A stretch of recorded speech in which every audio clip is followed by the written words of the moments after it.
What's going on, folks? RazorMP here, and today we're taking a close look at the FX7 Pershing bolt-action rifle chambered in 6.5 Creedmoor from Faxon Firearms.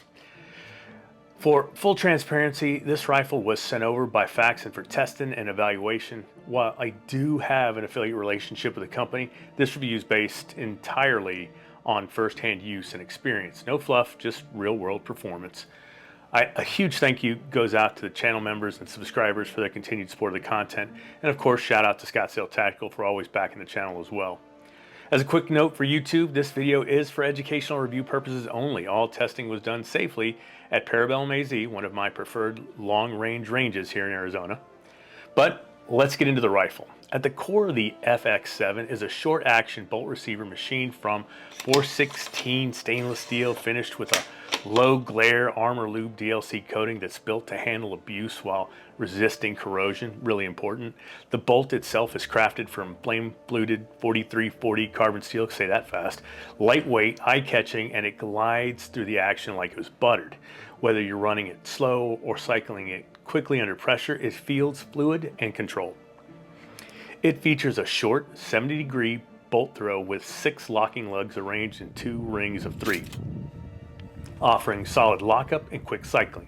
And since it's built around the Remington 700 footprint, the platform is compatible with a wide range of aftermarket triggers, stocks, magazines, including the AICS and the AW style mags. That flexibility makes it a great option for shooters who like to customize or upgrade over time. Now, let's talk a little bit about this trigger though, and that's something that really stood out. The FX7 comes standard with a TriggerTech primary trigger for the Remington 700, and it was obnoxiously smooth, but in the best way. The break was clean and deliberate, with no take-up and no creep. It made both initial and follow-up shots feel completely unhindered and effortless. It's the kind of trigger that adds confidence behind every single squeeze. The barrel is a 24-inch 416R stainless steel tube, button rifled with the 5R pattern, honed, lapped, and finished in assault bath nitride for longevity. It has a recessed target crown and comes threaded in 5/8 by 24 at the muzzle. I didn't have a suppressor for this. I'm really kind of sad about that, but I'll get that fixed the next time.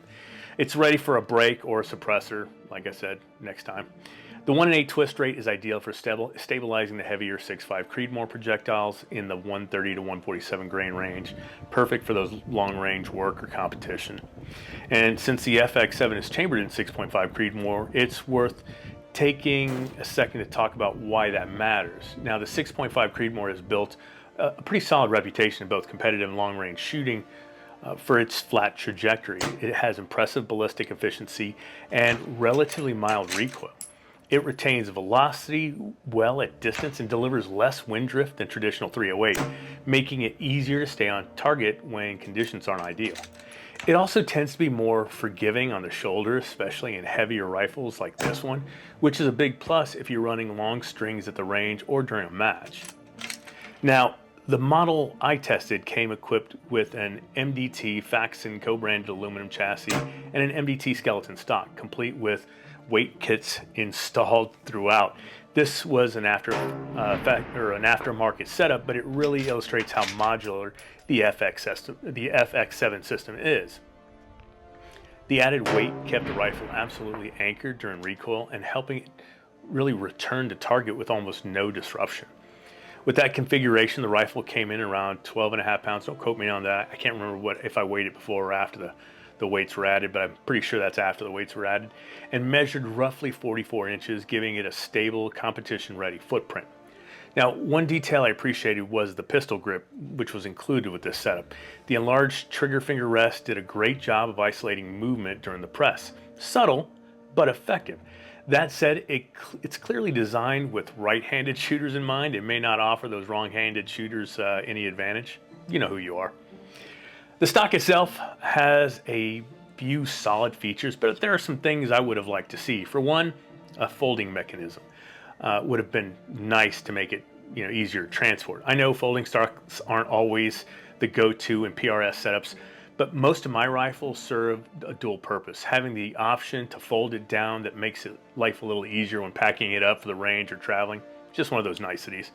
Now, also, while I typically use a rear rest bag for micro adjustments in elevation, it would have been nice if they had an integrated rear support molded into the stock itself. Something subtle but functionally would go a long way for quick setup and repeatable positioning, especially in dynamic shooting scenarios. Now, on the range at ParabellumAZ, the FX7 was an easy rifle to get behind. Recoil was mild, the action ran effortlessly, and the rifle consistently stayed on target between shots.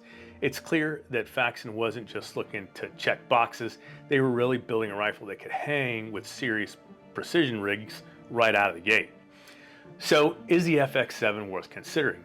Well, if you're stepping into the precision rifle game or building out a long-range setup, this rifle has the bones to go the distance.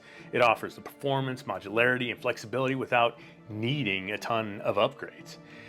Thanks again to Faxon Firearms for sending this rifle out for testing. If you want to support the channel and take a closer look, well, you've got the affiliate links at my webpage. Go check it out there. Thank you to all my member subscribers again and the supporters like Scottsdale Tactical for making this channel possible. Be sure to subscribe and ring that bell so you don't miss what's coming up next. And as always, I'll see you on the high ground or on the next video. RazorMP out.